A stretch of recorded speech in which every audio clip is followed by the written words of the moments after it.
Good morning, and welcome to another video. I'm not gonna say another vlog because this is kind of part of the reason that I wanted to do something different, because in this video we're gonna talk about not morning to night, we're gonna talk about the top 5 supercars I ever owned. And as you can see here, we're in Mora in Sweden at my parents' place where this beauty is resting nicely, and we have excellent camera work by Mr. Hans. But yeah, I figured this gives me an opportunity to do different kind of things, and I love doing these kind of videos because they bring back memories. So we're gonna start with number 5 on my top 5 supercars I own. And Hans, can you guess which one I would put in place number 5? I'm thinking. Unexpected. The unexpected. I would say the top 5. I would maybe say the Subaru rally car.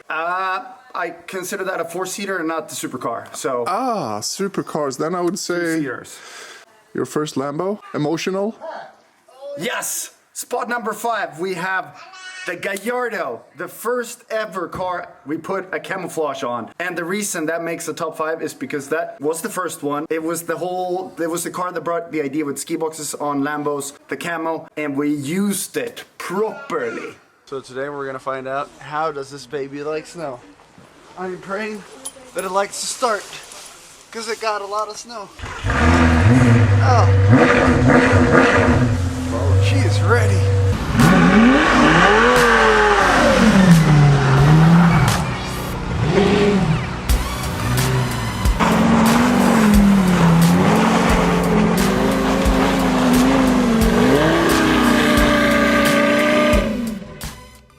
So that was a car we properly used, and we figured out that you can actually use a Lambo for a lot of things. So that's why that gets spot number 5.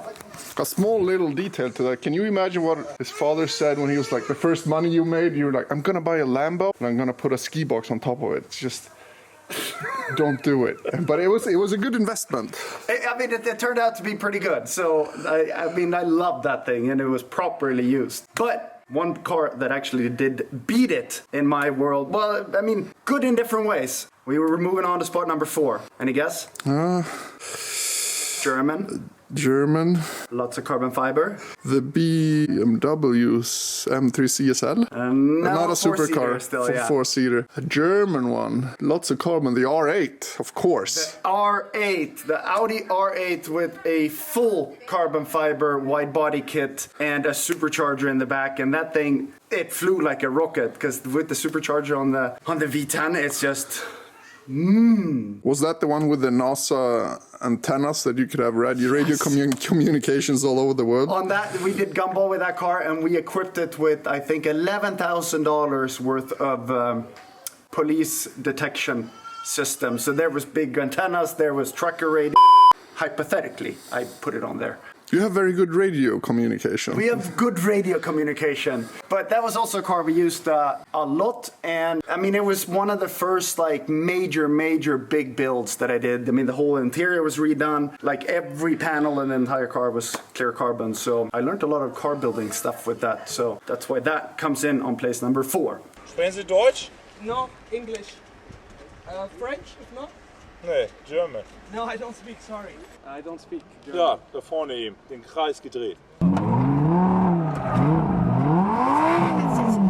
We are joined by a fabulous, very loud 570. And we're gonna be driving kind of a mini gumball.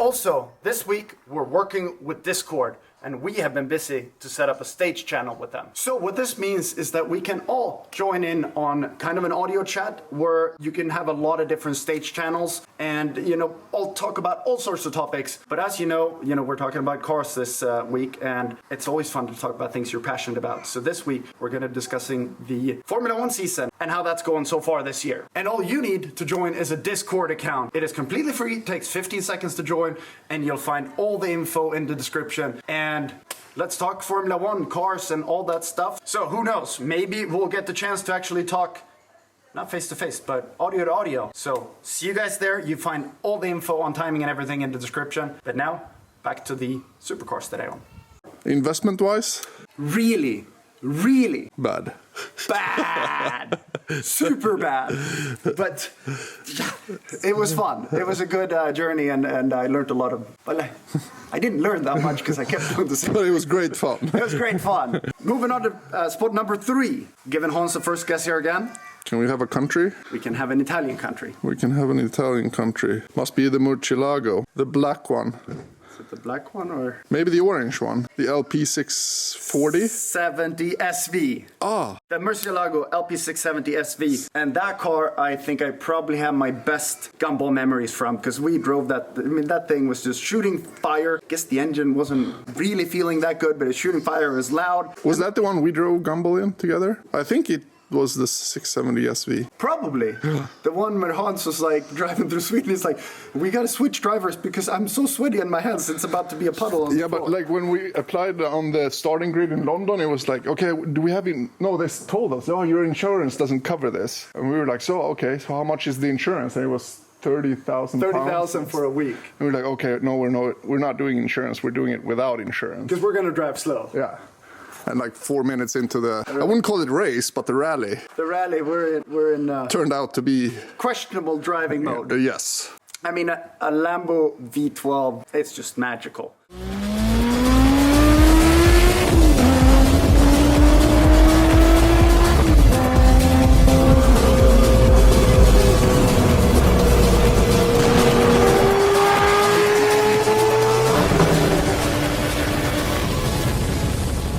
Yeah, that's why that fits into spot number 3. Investment-wise? Not terrible. Medium. Medium. Just bad.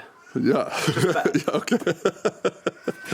But that brings us to spot number 2, which brings us to the worst car investment of my life, but almost the most fun. So Hans, what's This the is worst? like a supercar version. Well, the worst one. That brings a whole new meaning to the word bad car investment. It must be the. What did you ever? It changed name several times, huh? The Rebellion. The Rebellion, exactly. Yeah, because that thing started out its life as a Ultima GTR, and then we rebuilt everything, but like multiple times. Like, oh, we'll redo this. Now it wasn't good enough. Let's redo it again and again and again. And then we ended up putting a Lambo drivetrain, so Lambo display, key, gearbox, everything. So that was like awesome until the engine blew up and I had to switch engines before Gumball. And then it came to Sweden and it was still overheating. So Yeah, but that was not a car. That was just something else. it was a monster. It was some kind of vehicle that was possible to drive on the roads, but it wasn't a car. A space rocket. I mean, it's for sure the car that gave me the most headaches, the most financial damage, and the most uncomfortable to drive. I mean, we drove a couple Gumballs with it, and You started dating Yanni in that one, no? yeah, that's how we put Yanni through the tests and knew that she was a keeper because she did a full Gumball with it, smiling, and she was happy.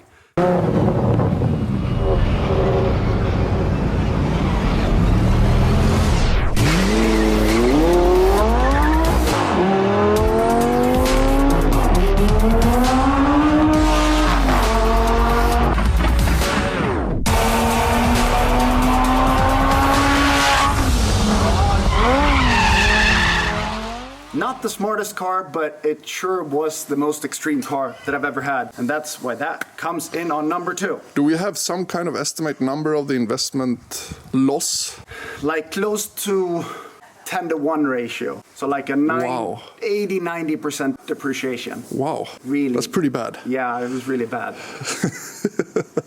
But it was really fun. But I'm thinking about number 1. Number 1, let me tell you why number 1 comes in on number 1. It's because it wasn't a big rebuild. It was engine rebuilt, which made it, I think, the 100 to 200 times were 5 seconds or 5.5 seconds, which is the same as a Veyron, but it felt like a stock car. And it wasn't that big of a rebuild, but it felt awesome. I'm digging deep in my archives, but the Rebellion was second, but this one, it felt stock.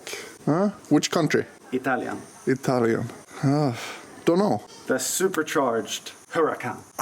Because it was just such a good car. I was thinking about this video and I was like, which car did I kind of like the most? And that comes in on top because it was just from day one until I sold it, it was running perfectly, fast as crazy, and I never get to drive one of that one, so I guess that was not on my list. I mean, it's kind of one of the cars I'm like, maybe I should do another of the same. So, yeah, it's hard to explain what comes in number one, but it's just because it was so perfect. It wasn't, and that was also a good investment because in the total of what I built it for, I actually made a profit on it, which was nice because I've had a lot of not so good car investments. Was the profit like 200 euros or was it?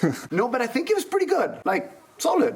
Yeah? Like up 30-40%. Wow. Well, obviously I did a lot of collaborations building it, so I built it for a smaller cost. But it was up there. And I loved it. Me and Marcus were just like, bah, bah, bah, bah, bah. So, yeah, it gave me the most smiles, the least headaches, and the least financial damage. And that is why that comes in as number one.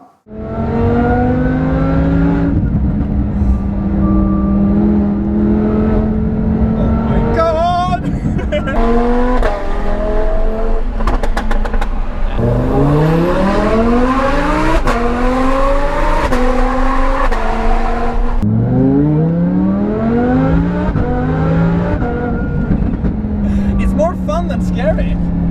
I don't know, it does scare me a little. Okay. And then, of course, we're gonna do another video with 4-seaters and sort of go through that. But that is all for this video because with this kind of concept, I can do these kind of different style videos, and I hope you guys enjoyed it and that it brought back some memories, also maybe gave you some new info. And now we're gonna continue and we're gonna go on adventure, which you get to see in the next video that comes out. I guess that is tomorrow then. So enjoy, we're gonna go enjoy. We're gonna let this baby sleep for a bit more. Quite possibly the best spec 992 Carrera 4S. But that's over and out. I'm doing a short ending. We'll see you guys soon. Hope you liked it, and let us know which other top 5 videos you think we should do. Top 5 Hans moments.